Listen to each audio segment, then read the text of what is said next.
Қайырлы күн, достар. Бүгін сіздермен панкейктің керемет рецептімен бөліскім келіп тұр.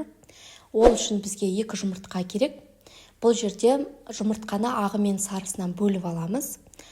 Сарысына қантымызды қосып, ванилинімізді қосып, әбден араластырып алатын боламыз. Ванилин негізі бұл жерде ерекше дәм беріп тұрады, және де иісі де аңқып тұратын болады панкейктердің. Егер де үйде болмаған жағдайда қосу міндетті емес, қоспай қойсаңыздар да болады. Мен бұл жерде миксермен шайқап алдым. Егер миксер болмаған жағдайда венчикпен 1 минуттай араластырып алуларыңыз керек. Және де бұл жерде мен 200 грамм жылы сүтті құйдым. Оған сұйық майымды құйып алдым. Егер сұйық май қосқыларыңыз келмесе, онда сливочный май, кәдімгі үйдің майын ертіп құюларыңызға болады. Барлық массаны араластырып, ұнымызды қосу ғана қалды. Ұнды толықтай салдым. Бұл жерде менде 220 грамм. Оған разрыхителімді қосып алдым, 6 грамм.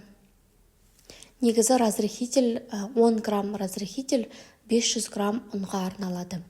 Бұл жерде енді бізде жартысы болғаннан кейін бір 5-6 грамм қосқан дұрыс болады. Енді бұл жерде венчикпен біраз араластырып аламыз. Массамызда іртік қалмауы керек.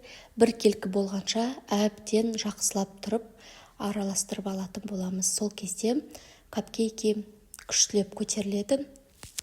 Осы видеодағыдай бір келкі воздушный осындай масса шығады. Енді біз мана жұмыртқаның ағы мен сарысын 2-ге бөліп алдық. Сол ағын миксермен шайқап алдым. Енді осы массаның үстіне қосатын боламыз. Енді үстіне салғаннан кейін бұны осындай силиконовый лопаткамен араластырған ыңғайлы. Бұл жерде егер уақыттарыңыз тығыз болған жағдайда жаңағы жұмыртқаны ағы мен сарысынан айырмай общий жарып сала берсеңіздер де болады. Ал егер осылай бөлек шайқап алып салсаңыздар, онда панкейк деген өте воздушный болып шығады. Табамызды алдын ала қыздырып аламыз. Ешқандай сұйық май, ештеңе жақпаймыз. Құрғақ таппаға осылай массамызды саламыз. Дөңгелетіп, мен бұл жерде үлкен қасықпен 1 қасық салдым. 2 жағын осылай пісіріп аламыз. Көріп тұрғандарыңыздай кішкентай тесіктер шығып жатыр. Бұл аударуға болады деген сөз. Осылай лопаткамен жан-жағын тексеріп шығамыз. Содан кейін аудара берулеріңізге болады. Дәл осы рецептпен осы панкейктердің ортасына шоколад, банан, алма қосып пісірулеріңізге болады. Менде осындай керемет панкейктер шықты.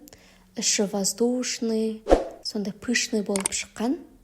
Егер рецепт ұнаған жағдайда каналыма тіркеліп, лайк, комментарий тастап кетіңіздер.